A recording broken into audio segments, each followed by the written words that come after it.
Nadat die Here toe vir Saul verwerp het oor sy sonde, het die Here nie die koningskap verwerp nie. Saul het ook aangebly as koning.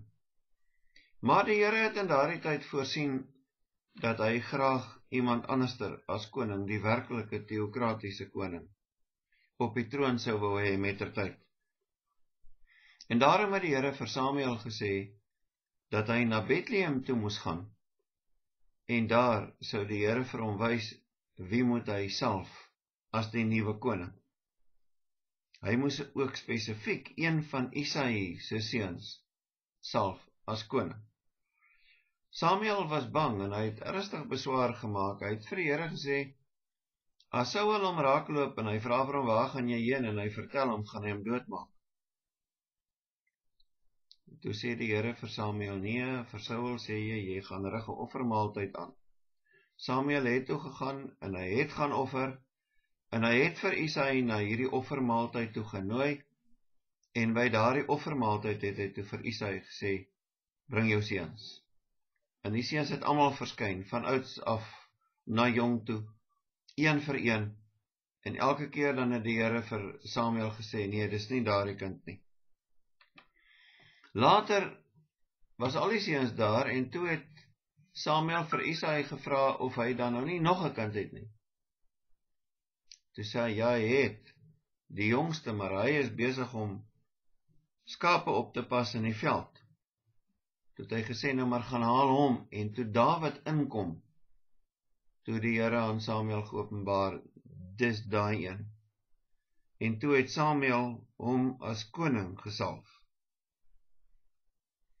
Nadat Samuel Dawid gesalf het, het die gees van die Here baie kragtig in Dawid gewerk.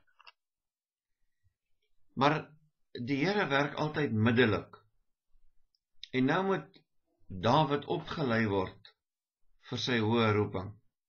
Want tot nou toe was sy beste opleiding skaapwagter, en daarmee kan hy nie 'n volk regeer nie. Daarom beskik die Here dit nou so dat hy in die paleis van Saul kom. In daardie jare het die gees van die Here van Saul gewyk, want die Here het hom ons verwerp vanweë sy sonde, en dan het 'n bose gees oor hom vaardig geword. En hierdie bose gees het hom so ontstel, dat hy in raserny verkeer het. En toe het Saul se amptenare begin soek na 'n man wat goed kon lier speel. En so het hulle toe op Dawid afgekom, en hulle het hom na die paleis toe gebring, sodat hy vir Saul op sy lier kon speel. En wanneer Saul dan hierdie swaarmoedige buie gehad het, dan het Dawid vir hom gespeel, en dan het sy buie verander. Op die manier het daar 'n vriendskapsband tussen Saul en Dawid ontstaan, want Saul het van Dawid gehou, en hy het hom toe ook as sy wapendraer aangestel, en hy het hom ingesluit in sy leiwag.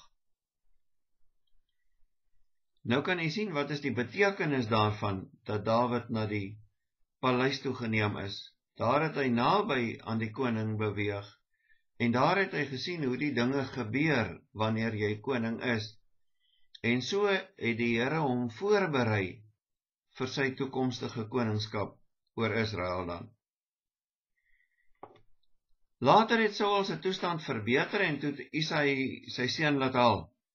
Hy het hom teruggeroep huis toe, en hy moes weer skape oppas. En dan bring die Here Dawid in die geleentheid om met die oorlog kennis te maak.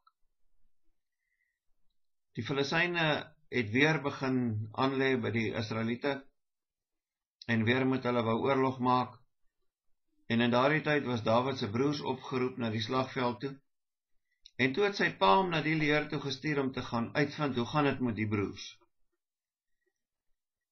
In daardie tyd het die Filistyne gebruik gemaak van 'n baasvegter, en sy naam was Goliat. Hy was afkomstig uit Gat, en hy was 'n afstammeling van die ou geslag Rephaim. Hierdie stad Gat is een van die stede waarvan ons lees in Josua 11 vers 22, waarin die Enakiete gebly het, die verskriklike groot mense. Goliat was nie die enigste een wat so groot was nie. Ons lees in 1 Kronieke 20 vers 5 dat Goliat 'n broer gehad het, met die naam van Lachmi, en wat deur een van Dawid se soldate doodgemaak is. Volgens die oorspronklike teks was Goliat 6 el in 'n span. In moderne mate gereken is dit 'n man van om en by 3 meter.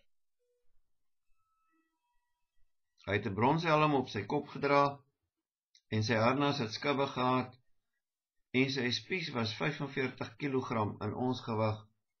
Die Here sê dit was so swaar soos 'n wewersbalk. Hierdie baasvegter het elke dag iemand uit Israel uitgedaag om met hom te kom beklei. En as die persoon hom kan verslaan, doodmaak, dan sal dit beskou word as dat die Israeliete dan die oorlog gewen het. En hierdie reus Goliat het op 'n baie smalende manier van die Israeliete gepraat. Maar niemand het die moed gehad om teen hom te veg nie. En toe die klein Dawid nou daar kom, eintlik die jong Dawid, toe hoor hy nou die woorde van Goliat, en hy was toe bereid om teen Goliat te gaan veg. Saul het toe gehoor van hierdie jong seun wat nou met Goliat wil gaan veg, en hy het hom toe verbied. Hy het vir hom gesê, jy kan niks uitrig teen 'n man met daai geweldige harnasse wat die man aan het nie. En toe sê hy vir Dawid moet sy oorlogsklere aantrek. Nou ons weet Saul was van sy skouers af groter as die res van die Israeliete, die Bybel sê so. En die feit dat Dawid hierdie klere aangetrek het, wys dat Dawid net so 'n groot jong man was.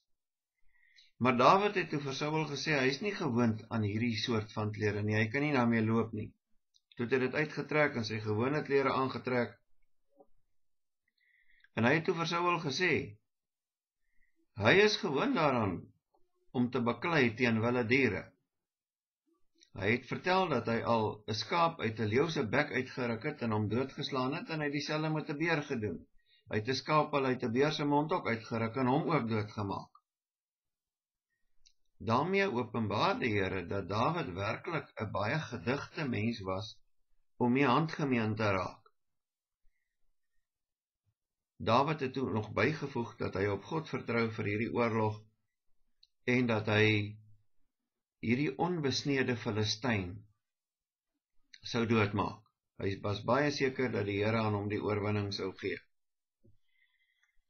Toe Dawid nou by Goliat aankom, toe het Goliat hom baie vernederend aangekyk, en hy het vir hom gesê, minachtend, dat hy sy vleis vir die wilde diere en vir die roofvoëls gaan gee.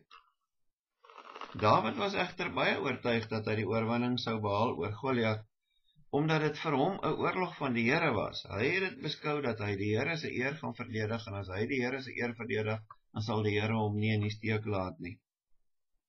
Kyk na die verskil, want dis die goed wat 'n mens moet raak sien.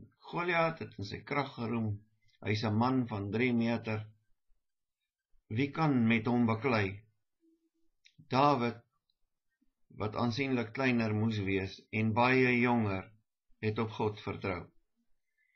Toe die twee nader stap na mekaar toe, het Dawid sy slingervel gevat en Goliat met 'n klip gegooi, en die het hom teen sy voorkop getref sodat hy dood neergeval het. En toe het Dawid Goliat se swaard gaan vat en sy eie kop daarmee afgekap. En so het Dawid die oorwinning vir Israel behaal. Want toe dit gebeur, dat Dawid vir Goliat doodmaak, toe het al die Filistyne gevlug. Die Israeliete het toe die Filistyne agtervolg, en hulle het 'n baie groot slag geslaan en het baie van hulle doodgemaak. Van daardie tyd af het daar nog 'n ding gebeur wat van belang is om te onthou vir die Ou Testamentiese verstaan van Dawid se geskiedenis. Daar het 'n baie hegte vriendskap ontstaan tussen Dawid en Jonatan. Jonatan was Saul se seun. En die twee het 'n verbond gesluit met mekaar.